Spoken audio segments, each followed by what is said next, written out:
이제 사업 제안서 작성 방식에 대해서 조금 설명을 드리도록 하겠습니다. 우선 사업 제안서는 각자가 생각하는 참여 예산 제안 사업을 좀 구체화시키는 방식인 거고요. 또 사업 제안서 작성은 사업을 시행할 수 있도록 나름의 구체성을 가지고 작성을 해야 됩니다. 그래서 기대 효과나 위치, 사업 규모 등을 가능한 한도 내에서 구체적으로 이렇게 작성하시는 게 좋은데요. 모든 사업들이 그렇듯이 부적격 사업이 있습니다. 그러니까 제한의 범위에 해당되지 않는 사업이라고 보시면 되겠습니다. 아까 그 국민참여예산 동영상에서도 보셨지만 특정한 지역에 이렇게 편중되는 사업이라든 이런 것들을 제한하고 있거든요. 서울시도 마찬가지입니다. 서울시도 서울시 시민참여예산제 운영조례에서 부적격 사업에 대한 범주를 정했습니다. 그래서 우선 보통 참여예산 사업은 단년도 사업입니다. 왜냐하면 주민의 투표로 사업이 선정되기 때문에 그 다음 연도에 투표로 선정된다는 보장을 할 수는 없는 거죠. 그러니까 이걸 단연도 사업으로 책정 못하는 한계점이 있고요. 또 이미 운영 중인 어떤 시설, 특히 그 공공의 시설 같은 데는 운영비를 쓸 수 없는 그런 또 한계가 있습니다. 그리고 어떤 예산 편성이나 어떤 그 기준과 절차를 무시하는 그런 목적으로 진행된 사업 같은 경우도 안 됩니다. 그러니까 법적으로 특정한 법리적 해석을 받아야 되는 그런 사업들은 참여예산 사업이 될 수 없습니다. 뭐 예를 들어서 무슨 예비 타당성 조사를 받아야 되는 사업인데 이런 참여예산 사업으로 선정됐으니까 그걸 안 받는다든지 이럴 수 없기 때문에 그런 경우에는 좀 제약 조건이 생길 수 있는 겁니다. 그래서 이런 부적격 사업들이 마찬가지로 국민참여예산뿐만 아니라 서울시 또 각종 자치단체에서도 똑같이 부적격 사업의 기준들이 있기 때문에 그런 범주는 피하시는 게 좋을 것 같습니다. 주민제한 사업을 생각하실 때 중요한 거는 크게 네 가지인데요. 우선 하나는 필요성입니다. 지역 문제를 해결해야 하는 그런 필요성인 거고요. 또 하나는 공공성입니다. 네, 참여예산의 본질에 따라서 다수의 주민에게 혜택이 가는 그런 사업이어야 되고요. 또 하나는 시급성입니다. 우선순위를 따지는 사업이기 때문에 100개의 사업 중에 10개의 사업을 선정한다고 쳤을 때 그 10개의 사업에 대한 우선순위를 정하게 되겠죠. 그렇기 때문에 다른 것보다 우선적으로 꼭 추진해야 되는 사업이라고 하면 그 사업이 중요하다고 좀 볼 수 있겠습니다. 또 하나는 효과성입니다. 이 사업의 효과를 통해서 주민 삶에 좋은 영향을 미치는지 이런 것들을 따지게 되는 겁니다. 그래서 보통의 일반적인 평가, 지금 화면에 보이시는 평가표는 서울시 참여예산 사업 평가표입니다. 심사표라고 생각하시면 되는데 조금 전에 말씀드렸던 필요성, 시급성, 공공성, 효과성 외에도 목표 달성도, 단년도 사업이라고 했으니까 이 사업이 사업 기간 동안 목표 달성이 가능한지도 점검을 하는 거고요. 또 수혜 대상이 다수의 주민에게 가는지, 그 다음에 성평등 관점에서, 성인지 관점에서 도움이 되는 사업인지, 또 사업비가 좀 적정한지. 사실 사업비에 관해서는 이제 특히 협치형 사업 같은 경우는 행정과 같이 고민하고 논의하는 시간이 있기 때문에 자연스럽게 사업비가 잘 정리가 되는 측면이 있는데요.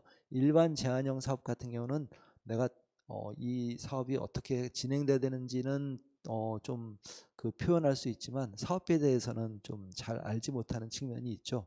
그래서 이 부분은 일반 제한에서는 이렇게 아주 중요하지는 않지만 협청에서는 조금 사업비가 적당한 규모인지 이런 것들을 좀 판단하게 됩니다. 그래서 지금 보여드린 8가지의 그런 항목들을 가지고 평가를 해서 위원회 심사를 거치는 방식으로 서울시 같은 경우는 진행이 되고 있습니다.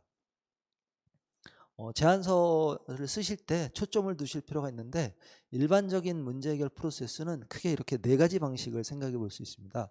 그래서 문제 상황이 있을 때 문제를 진단을 하고요. 이 문제의 원인이 무엇인지에 대해서 분석하고요.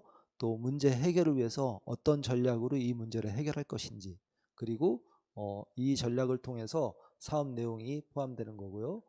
그리고 이 사업을 통해서 어떤 효과가 있는지를 표현하게 되어 있습니다. 이게 보통의 일반적인 문제 해결 프로세스라고 하면 참여예산 사업 같은 경우에는 이 중에 앞서서 보신 것처럼 분석 부분이 좀 빠져도 되는 그런 사항이 있습니다.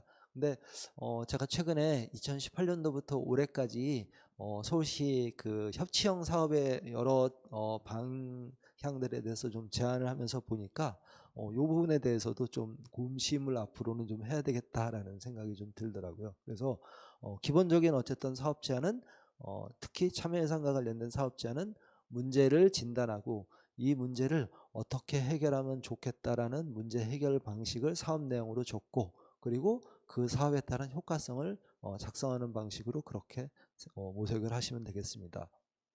그래서 우선 문제에 대한 핵심 가치와 키워드를 잘 생각하는 게 필요하고요. 사실 이거는 이제 문제 정의 측면이라고 볼 수 있는데 사실 모든 문제는 원인이 있죠. 근데 우리가 문제에만 집중하면 원인 해결을 못하는 점이 있습니다. 그래서 문제와 관련된 원인 해결에 보다 방점을 좀 찍을 필요가 있는데, 어쨌든 문제가 갖고 있는 핵심 가치와 그 핵심 가치 키워드들을 좀 작성해 보는 게 좋고요. 이 키워드는 꼭 한 가지만은 아닐 수도 있습니다. 어쨌든 핵심 가치와 키워드를 작성하고, 이렇게 작성된 키워드를 조금 더 구체화하는 것이 필요하죠. 이 구체화가 나중에는 바로 문제 해결 방식이 될 수 있는 거고, 이게 사업의 내용이 된다고 이렇게 생각을 하시면 되겠습니다. 그래서 사실 사업 제안서를 혼자 작성하지 않으실 때는 약간 디자인 싱킹이나 또는 뭐 퍼실리테이션 기법 같은 것들을 활용하면 조금 더 폭넓게 여러 사람들이 모여서 이렇게 워크숍 개념으로 우리가 정한 특정한 주제에 대해서 이렇게 문제 해결을 할 수 있는 방식도 가능하다고 보입니다. 사실 원래 6회차가 그런 좀 준비로 기획이 되긴 했었는데, 여건상 이렇게 설명을 드리는 점이 저도 조금 아쉽긴 합니다. 키워드를 이렇게 구체화하시고요. 그렇게 구체화된 내용들을 바로 결과로 만들어내시는 방식으로 생각하면 되겠습니다. 그래서 문제가 있고요. 문제에 대한 정의를 정확하게 하는 게 필요하죠. 어떤 문제 때문에 내가 제안을 하는지, 어떤 문제가 있는지에 대해서 잘 판단하고, 그 문제의 원인이 무엇인지 잘 생각하고요. 그리고 그 문제의 원인을 해결하는 방식으로 결과를 만들어내는 게 바로 사업 제안서의 가장 큰 프로세스라고 생각하시면 되겠습니다. 그래서 이때 반드시 필요한 그런 추가 질문이 있습니다. 우선 제안 사업이 야기할 문제가 없는지, 내가 정말 좋은 사업을 제안했는데 이 사업으로 인해서 또 다른 문제가 혹시 발생하는 건 아닌지, 이 생각을 좀 해주셔야 됩니다. 그래서 문제 해결책이 또 다른 문제를 낳지는 않는가라는 것에 대해서 한번 점검을 해봐야 되고요.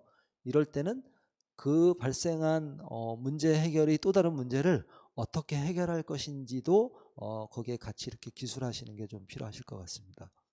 그리고 또 한 가지는 이 문제 해결을 위해서 예상되는 어려움이 없는지, 이 원인을 해결하는데 어려움이 없는지, 그래서 이 어려움이 없는 거에 대해서는 똑같이 이 어려움을 어떻게 해결할 것인지에 대해서 제안서에 이렇게 좀 정리가 될 필요가 있는 것 같습니다. 그래서 사업이 야기할 문제점, 또 예상되는 어려움이 있는지에 대해서 문제 정리를 하시면서 좀 고민하시는 게 필요하고요. 제안서 요구령은 이제 이렇게 좀 보시면 되겠습니다. 우선 사업 제목인데요. 사업 제목은 무엇을 하자고 하는 것인지가 분명하게 드러날 필요가 있습니다. 그리고 가급적 간결하게 하는 게 좋습니다. 그러니까 제목만큼 너무 길어서 그 사업의 개요가 제목에 다 들어갈 필요는 없죠. 다만 중요한 어휘와 키워드들을 합쳐서 사업의 제목으로 이렇게 표현해 주시는 게 좀 필요할 것 같습니다. 그리고 또 하나는 이게 투표자가 주민이다, 너무 어려운 단어라든지 이런 것들을 써서 오히려 이게 무엇이지? 라고 고민하지 않도록 하는 것들이 좀 필요한 겁니다.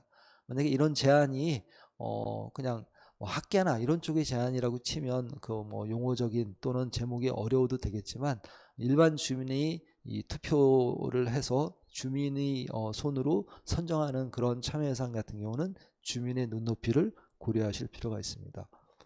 두 번째는 이제 사업 개요인데요. 사업 개요는 일반적으로는 위치를 적고요. 그 다음에 이 사업의 필요성을 적는 겁니다. 그래서 이 필요성은 서술형 문장보다는 개조식으로 적는 게 필요하시고요. 그 다음 앞에 번호나 기호를 짧게 붙여서 요점 중심으로 그렇게 기술해 주시는 게 좋습니다. 문장이 길어지면 아무래도 이 문장을 보시는 분들이 되게 좀 힘들겠죠. 네, 글의 맥락을 이해하기가 힘들 테니까 그렇지 않도록 작성을 해주시는 게 필요하고요. 그 다음 또 하나는 필요성에서는 해결하고자 하는 문제가 무엇인지에 대해서 기술을 꼭 해주셔야 될 것 같습니다.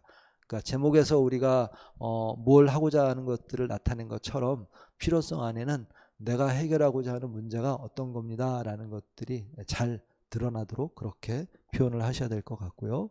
요 필요성에 대해서 기술을 할 때 관련 현황이나 통계 활용, 근거 자료를 좀 이렇게 첨부해 주시는 게 좋을 것 같습니다. 그래서 이 자료들은 서울시 또는 은평구 이런 통계 자료들을 활용하는 게 좋은데요. 뒤에서 한번 또 잠깐 설명드리도록 하겠습니다.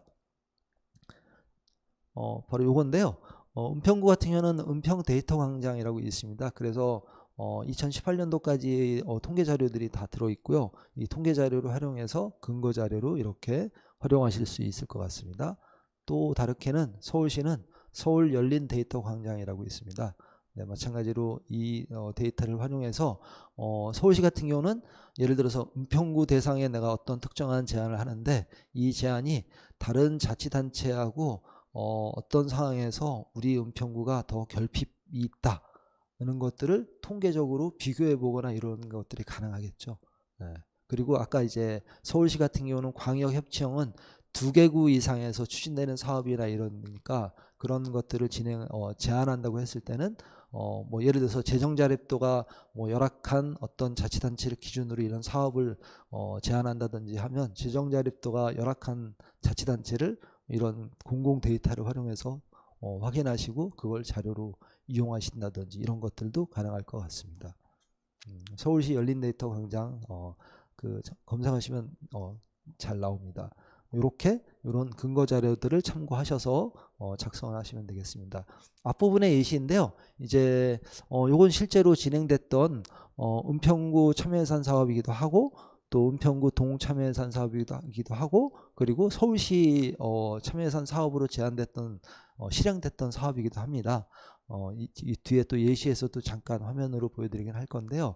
이제 이 사업을 보시면 사업명, 위치, 제가 요 성남시로 고친 거는 은평구인데 그냥 그렇게 표기한 거니까 양해해 주시기 바랍니다. 그 다음 필요성,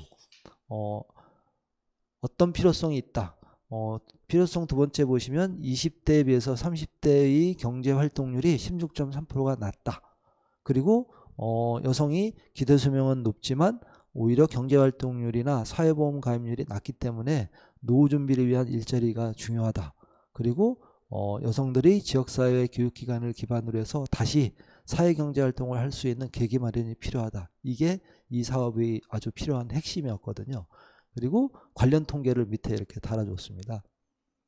여성 인구는 이렇게 되고 여성 가구주는 4가구 중에 1가구가 여성 가구주다. 그런데 경제활동 참가율은 남성 73.2%에 비해서 50.2%로 23%가 낮다. 특히 연령대별로 볼 때 25세에서 39세인 경우에는 더 낮다. 그런데 미취학 아동은 이 정도 또 연결된다. 그래서 이 관련 현황만 보면 이 말이 진짜 맞는구나 라고 이렇게 인지할 수 있도록 하는 그런 제안서의 그 포맷이라고 보시면 되겠습니다. 이렇게 한 뒤에 세 번째로는 사업 내용을 이제 작성하는 겁니다. 그래서 아까 그 참여예산 사업이 가져야 될 좀 특징, 심사표 잠깐 보여드렸는데 수혜 대상이 누군지, 이건 많은 사람들이 수혜 대상이 되는 걸 전제로 해야 되잖아요. 그래서 목표 집단, 이거를 참여자나 수혜자 인원, 횟수, 아니면 몇 개 소외한다든지 이런 것들을 좀 구체화하시는 게 좋습니다. 당연히 예산이라는 게 많이 늘어나면 이런 것들이 늘어나긴 하겠지만 한정적으로 내가 제한하는 예산의 범주 안에서 이 정도의 활동을 통해서 이만한 인원이 수혜나 또는 교육을 받거나 아니면 몇 개 장소에 설치가 가능하다든지 이런 것들이 표현되어야 되는 것이죠. 그리고 두 번째는 이제 사업 기간입니다. 사실 사업 기간은 특정한 그 무슨 용역 사업이나 이런 게 아니기 때문에 그냥 매 연초부터 연말까지 보통 이런 식으로 표현을 하고 있습니다. 그리고 사업 내용에는 이제 사업 진행을 시기별로 나누어서 요청 중심으로 이렇게 적는 게 좋습니다. 그래서 사업을 추진할 때 이 사업을 추진하려면 어떤 순서로 이렇게 몇 월 달에 뭘 하고 몇 월 달에 뭘 준비해서 실제 실행은 언제 하고 평가하고 하는 이런 일련의 과정들을 기간으로 나눠서 이렇게 표현하시면 되겠습니다. 이 나누는 것에는 이제 수의 인원이나 교육의 횟수나 뭐 이런 것들까지 고려하셔서 사업 진행 단계를 시기적으로 이렇게 나누시면 되겠습니다. 잠깐 화면에 예시 보시면요. 아까 엄마손 프로젝트인데요. 사업 수혜 대상은 30대에서 50대 경력 단절 여성. 나는 30명에 대해서 이렇게 교육을 하는 걸 딱 목표로 삼은 겁니다. 그 다음 사업 기간은 언제부터 언제까지. 보통 아까 말씀드린 대로 1월부터 12월인데 이제 1월에는 전년도에 예산이 확정되긴 하지만 사실 보통 1월에는 이런 일들이 용역으로 진행된다 하더라도 바로 발주가 되지는 않거든요. 그래서 한 2월에서 뭐 11월 11월에 끝내서 이제 마무리하는 방식으로 그런 기간을 좀 정하기도 하고요. 사업 내용에는 이제 보시는 것처럼 1, 2, 3, 4, 5, 6 그래서 몇 월 2월에서 3월에는 경력단절 여성을 모집하고 4월에서 8월에는 사전교육을 하고 사전교육 된 분들이 이제 실전에서 활동할 수 있도록 지역 내의 기관을 섭외를 하는 걸 6월 7월로 봤고요. 실전 배치는 학교 방과후 활동으로 9월에서 11월 하겠다. 그리고 9월부터 11월까지는 자체적으로 매번 현장에 가서 그 실전 방과후 활동을 했을 때 사업 평가하고 또 컨설팅 받겠다. 맨 마지막 11월에는 전체 사업에 대한 평가와 향후 어떻게 운영할 것인지에 대해서 논의하겠다. 이게 이제 사업의 그런 내용이 되겠습니다. 그리고 소요 예산을 적게 되는데요. 소요 예산에는 총액과 항목별 내용을 적습니다. 그리고 이 사업은 사실 할 수 있다면 세부적으로 산출하는 게 좋은데 사실 프로그램성 사업과 시설 사업에 좀 차이가 있어요. 그래서 이건 뒤에서 또 잠깐 좀 설명을 드리겠는데요. 어쨌든 이 부분에 대해서 예산의 적정성이 좀 필요한 부분입니다. 그리고 기대 효과는 이 사업 수행으로 인해서 어떤 변화가 예측된다. 파급 효과 뭐 이렇게 보셔도 좋겠습니다. 이 사업을 통해서 어떤 선한 목적과 그리고 전달이 가능한지 이것들을 좀 생각하시면 되겠고 사실은 내용이 그 알맹이 없는 그냥 서술된 그런 글들보다는 방대한 어떤 계획보다는 명료한 계획, 명쾌하고 명료해서 되게 좀 그 집중해서 내용을 깔끔하게 정리되어 있구나라고 인지될 수 있도록 그렇게 제안서가 좀 작성되는 게 좋습니다. 그리고 오히려 일반 제안서엔 짧게 정리하고 필요하다면 세부 사업계획서를 첨부하는 방식으로 그렇게 추진을 하시면 되겠습니다. 아마 이런 사업계획서는요. 참여예산의 방식과는 좀 다르지만 예를 들어서 지역이나 서울시에서 추진하는 뭐 어떤 리빙랩 사업이라든지 또는 전환도시 그런 사업이라든지 이런 사업들도 이런 프로세스 하에서 진행되는 것들을 볼 수 있습니다. 그래서 이 부분을 다시 한번 보면 이건 엄마손 프로젝트인데요. 소요예산 2천만원, 홍보비 100, 교육으로 1,500, 활동비로 300. 아까 활동비는 방과후 학교 활동한다고 말씀드렸잖아요. 그 활동에 대한 강사비라고 생각하시면 되겠습니다. 그리고 운영비는 이 프로그램을 전체적으로 총괄하는 그런 운영비 이렇게 생각하시면 되겠습니다. 그래서 이렇게 소요예산을 좀 작성하는 게 좀 필요하고요. 어떤 항목으로 이렇게 나눠서 프로그램 사업은 좀 제안을 하는 게 필요하고요. 기대 효과, 투자 효과는 이 사업을 통해서 어떤 효과가 있다. 이것들을 여기다 이제 명기하시면 되겠습니다. 지금 보시는 거는 이제 프로그램 사업이 아니라 시설 사업입니다. 사업 제목을 보시면 아이들의 건강을 지켜주세요. 물놀이 바닥의 분수의 수질을 개선하자. 목표가 명쾌하죠. 그리고 사업명은 아이들의 건강을 지켜주세요. 물놀이 바닥 분수 수질 개선. 위치는 땡땡공원. 필요성은 무더울 때 저렴한 비용으로 아이들이 놀 수 있는 공간은 바닥 분수라고 최고라고 생각한다. 그런데 우리 지역에 있는 바닥 분수는 수질 문제로 아이들이 거기서 노는 것에 좀 건강에 염려가 된다. 그래서 나는 밑에 이제 사업 내용으로 보면 사업 대상은 공원에 있는 바닥 분수. 바닥 분수에 화학약품을 사용하지 않는 오존살균 여과장치를 설치해서 친환경적인 방법으로 오염원을 제거하고 또 기존에 파손된 바닥 분수 시설을 보수하자. 그러면은 사업 내용이 바로 소요 예산 개념이 되는데요. 오존살균 여과장치 그리고 파손된 바닥 분수 시설 보수. 근데 요거는 세부 내역을 작성하기 힘들겠죠. 아무래도 전문가가 아니니까. 그래서 계략 좀 이런 사업을 하시는 분에게 좀 뭐 이렇게 질의를 해본다든지 해서 이 제안서 같은 경우도 여과장치 설치에 6천만 원, 파손된 바닥 분수 시설 보수에 1천만 원. 그래서 총 7천만 원의 소요 예산을 이렇게 제안서에 담았습니다. 그리고 기대 효과는 아이들이 여름철 건강놀이 공간이 확보된다. 이런 기대 효과를 이제 쓴 것이죠. 근데 프로그램 사업과 다르게 시설 사업은 어디 위치이고 현재가 어떤 문제가 있는지를 사진이나 이렇게 보여주는 게 좀 필요합니다. 그래서 뒷장에 보시면 사업 위치도와 현재 바닥 분수의 상황을 이렇게 현황 사진으로 보여주시면 이 제안서를 검토하시는 심사자의 입장에서 내용을 잘 이해하실 수 있겠죠. 그래서 프로그램성 사업과 시설 사업은 이렇게 예산 편성의 방식이나 또는 사업의 위치나 현황에 대해서 좀 표기하는 방식이 좀 다르다 이렇게 보실 수 있겠습니다. 다음은 이제 서울시 참여 예산 중에 협치형 사업인데요. 제가 제안했던 2018년도에 제안했던 사업입니다. 이 사업의 명칭은 건강 취약계층 활동공간 실내 공기질 관리라는 그런 제안을 했습니다. 건강 취약계층이 활동하는 그런 공간의 실내 공기질을 관리해달라 이런 제안인 겁니다. 근데 이 제안을 하게 된 목적은 뭐였냐면요. 바로 법령에서 다루지 않는 범주에 있는 일정한 면적이 있었습니다. 법은 바로 그 실내 공기질과 관련된 실내 공기질 관리법은 어린이집이라든지 또는 그런 그 직장 어린이집 이런 집들은 연면적이 430제곱 이상인 시설에만 관리를 하도록 법으로 규정되어 있었습니다. 그러니까 430제곱이 안 되는 어린이집은 시설의 관리자가 관리를 안 해도 법적인 의무를 지지 않는 거였습니다. 그러다 보니까 아무래도 시설 관리자가 신경을 쓰는 곳과 신경을 안 쓰는 곳의 실내 공기질은 다를 거다.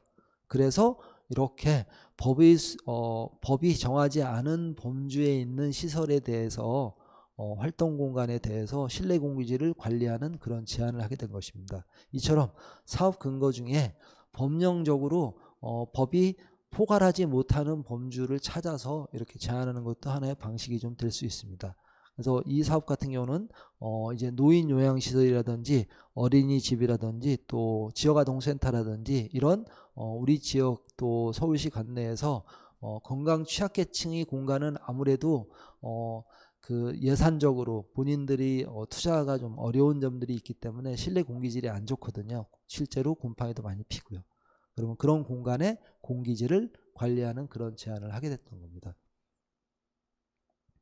또 하나는 요거는 이제 2019년에 제안이 돼서 지금 현재 이제 발주 준비를 하고 있는 그런 사업인데요.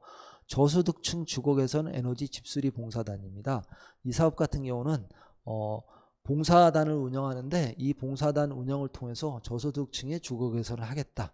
그러니까 그 두 마리 토끼를 잡겠다 뭐 이런 관점이긴 했습니다. 하나는 뭐냐면 봉사단을 운영해서 저소득층의 주거 개선을 하는 활동을 한다. 또 하나는 그런 봉사활동을 통해서 이 봉사단에 참여하는 사람들의 건축적 집수리 역량을 확대한다. 이렇게 두 가지의 좀 방식이 있었습니다. 그 중에서도 특히 교육에 좀 더 전제를 좀 높인 방식이었는데요. 이 사업은 이제 협치 사업으로 제안을 했고요. 그다음 화면을 보시면 이제 사업 목적 아까 말씀드린 대로 에너지 주거 개선, 특히 단열과 관련된 에너지 집수리를 통해서 집의 냉난방비를 절감함으로 인해서 경제적인 부담을 줄이는 그런 이제 집수리 방식이 됐고요. 또 하나는 집수리 봉사단 운영을 통해서 그 봉사단의 그 건축적 소양을 좀 더 높인다. 이런 이제 사업 목적이 있었고요. 근거는 이제 그런 사업 목적을 근거로 이제 작성을 했습니다. 그리고 사업 내용은 저소득층 가구에 대해서 에너지 집수리를 한다. 그리고 서울 25개 자치구에 하고 사업 규모는 20가구에 대해서 한다. 사업 기간은 아까 말씀드린 대로 이 사업 같은 경우 이제 3월부터 뭐 11월 이렇게 좀 정했고요. 봉사 내용은 어떤 봉사를 하겠다.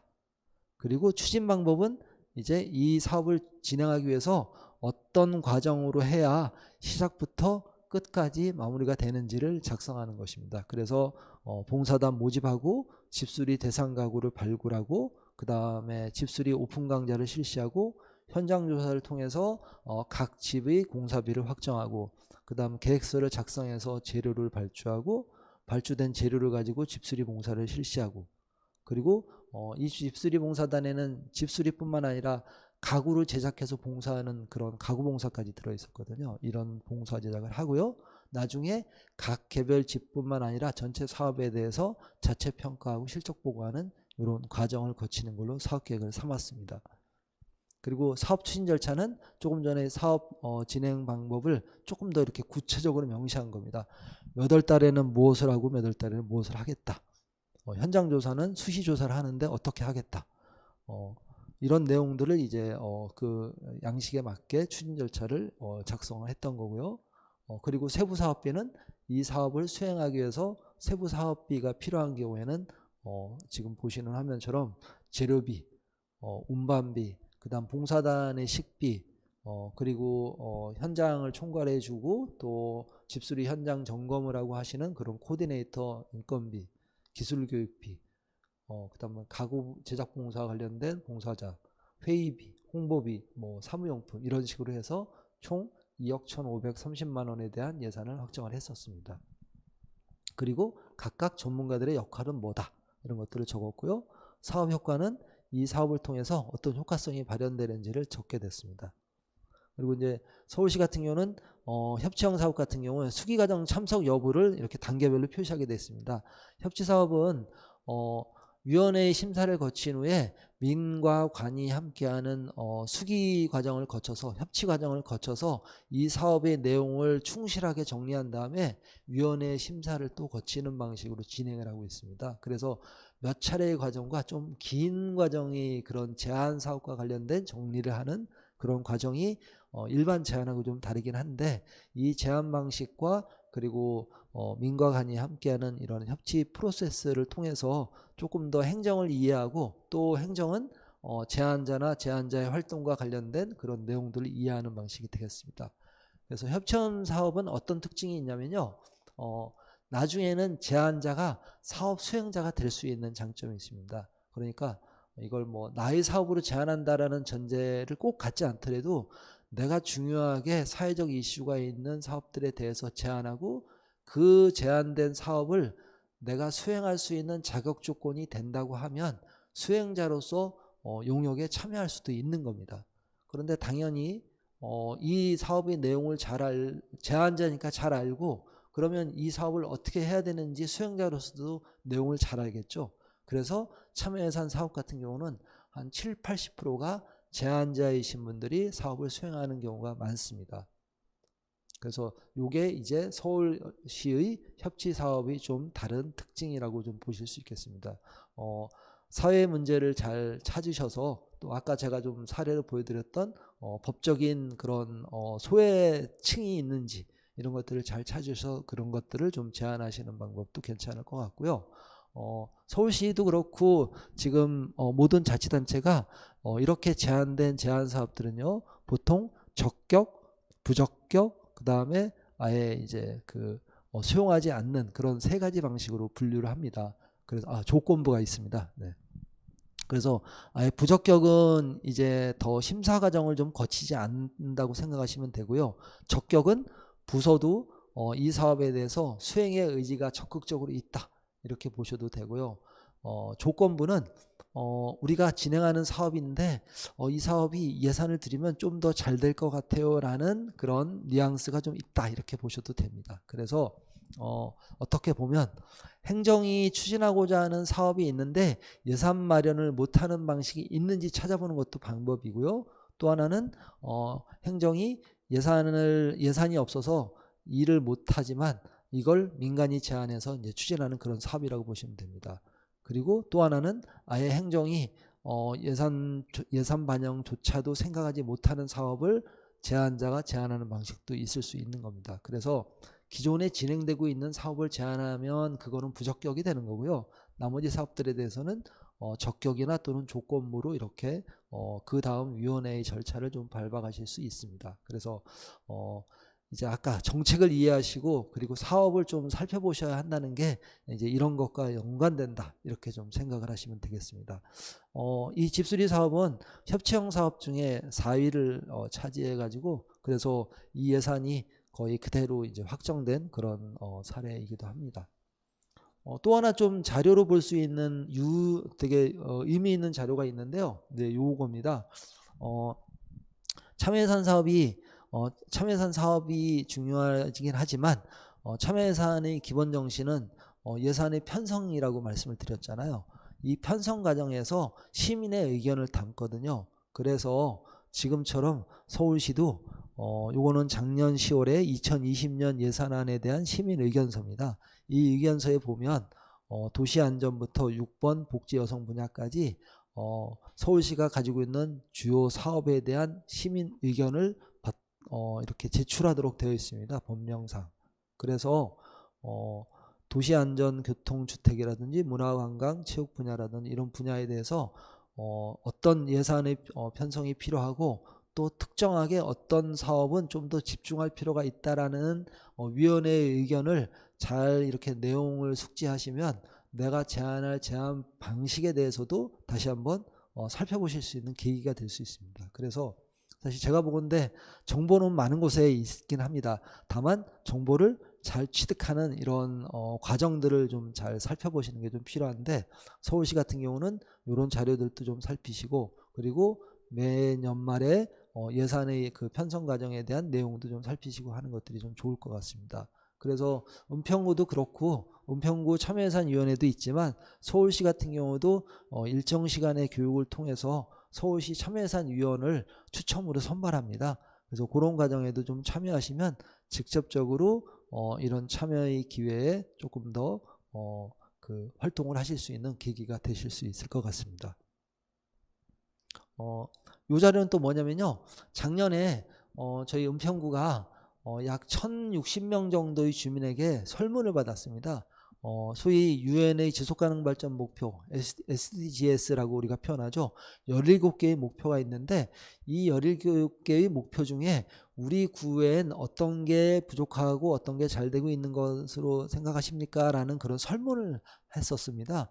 그래서 그 설문을 통해서 3개 정도의 분야가, 목표 분야가 되게 높게 나왔었습니다. 그 높게 나온 분야들이 주요 키워드가 좀 정리된 자료들이 있습니다. 그래서 보시면 우선 SDGs 11번의 지속가능한 도시와 주거지와 관련돼서는 화면에 보시는 것처럼 주민설문의 주요 키워드가 이런 것들이었습니다. 가장 큰 글씨인 범죄 예방, 보행환경, 골목길 안전, 공원, 이런 것부터 되게 작은 내용들까지가 바로 지속가능한 도시와 주거지와 관련된 그런 주요 키워드였고요. 또 하나 SDGs 4번의 모두를 위한 양질의 교육에서는 청소년 공간, 청소년, 태극기, 주민교육, 돌봄, 그리고 이렇게 동별로 또 진로, 네, 이런 것들이 청소년의 생각하는 양질의 교육과 관련된 이런 주요 키워드였습니다. 또 SDGs 3번의 건강하고 행복한 삶에는 홀몸 어르신, 자원봉사, 세대간, 독거노인, 교육, 소통, 찾아가는 우울, 이런 것들이 또 주요한 그런 키워드 중에 하나였었습니다. 이런 키워드들을 살핌으로 인해서도 우리가 내가 어떤 제안을 할 수 있겠다라는 생각을 조금 더 이렇게 구체하게 가져갈 수 있겠죠. 이런 주요 키워드, 그러니까 주민이 생각할 때 중요하다고 생각하는 우리에게 꼭 실현돼야 된다는 어떤 중요점과 그것이 정책으로 잘 이루어져 가고 있는지를 판단함으로 인해서 그 사이에 차이가 있다고 하면 이 차이를 극복하는 제안을 하면 되겠죠. 그리고 그 제안에 또 아까 말씀드린 그런 자료, 통계 자료 같은 것들을 확인하면 되겠고요. 그래서 사실 이런 그 주요한 지점들을 발견하는 거는 지금 화면에 소개해드렸던 이런 UN 지속가능 발전 목표와 관련된 사항들도 살펴볼 수 있고요. 아니면 아까 서울시의 시민 의견서 같은 것들을 살펴볼 수도 있고, 또 하나는 예산 편성과 관련된 내용을 확인해서 살펴볼 수 있는 방법도 있고, 법률적으로 부족한 부분이 어느 건지를 살펴서 제안할 수도 있고, 그래서 꼭 내가 관심 갖거나 나의 활동과 연관된 그런 것들이 아니라 일상에서 주민들이 어떤 결핍을 가지고 있는지를 파악해서 그 점을 제안하는 방식이 가장 보편적으로 이면서 잘 할 수 있는 그런 제안의 방식인 것 같습니다. 그래서 사실 앞에서 어떤 제안들이 있었는지 살펴보실 수 있어요. 그래서 지금 화면에 보시는 것처럼 서울시는 서울시 참여예산 사이트가 있습니다. 이 사이트에 가시면 제안자나 사업 또는 사업의 주요 키워드로 검색을 하시면 관련된 사업들의 제안 내용과 이 사업이 선정됐는지 아니면 1차 심사에서 뭐 떨어졌는지 이 사항까지도 파악하실 수 있습니다. 이런 것들을 통해서 내가 생각하는 주요한 어떤 주요 키워드의 사업이나 방식들이 이전에 진행이 됐구나 안 됐구나 라는 것들을 확인해 볼 수 있겠죠. 그래서 그런 걸로 좋은 참고 자료가 되실 수 있고요. 은평구도 마찬가지입니다. 지난 시간에 소개해 드리긴 했는데 은평구도 이렇게 2012년부터 2019년까지 추진된 사업들에 대해서 사업의 주요 위치와 누가 제안했고 상세 내용이 이렇게 들어 있습니다. 그래서 그런 관점으로 살펴서 이렇게 과제에 대한 제안을 하실 수 있을 것 같습니다. 이 여러 가지 이제 정보를 잘 취합하셔가지고 아까 말씀드렸던 그런 사업 제안서 형식을 빌어서 제안을 하시게 되면 아마 보다 좋은 그런 사업이 될 거라고 생각을 합니다.